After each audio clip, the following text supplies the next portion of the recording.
Půjdem teda do kina? Víš co, nechtěla bys jít sama? Jako velká holka? Sama? No. No tak jo.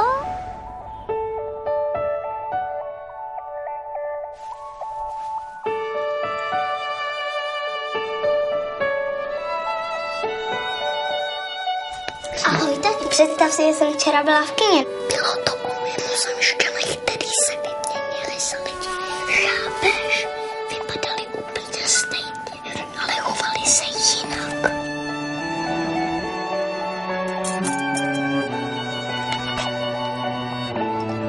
Nejsem ti podobná. Ale jsi to bylo. Fakt jsem vaše, seš si jistá?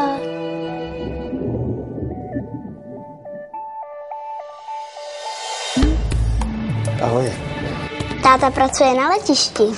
No já jsem hudebník, virtuos. Asi bych ti měla něco říct, když se k tomu rodiče nemají. Já tě přece nemusím poslouchat, když nejsem mami.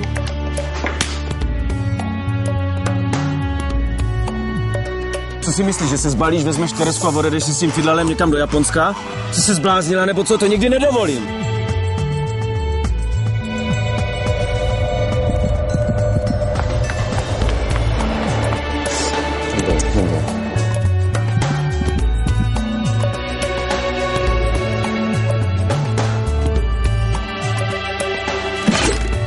Co tady blbnete?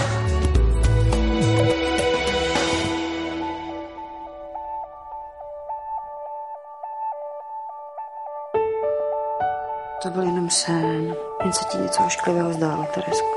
Už je to pryč.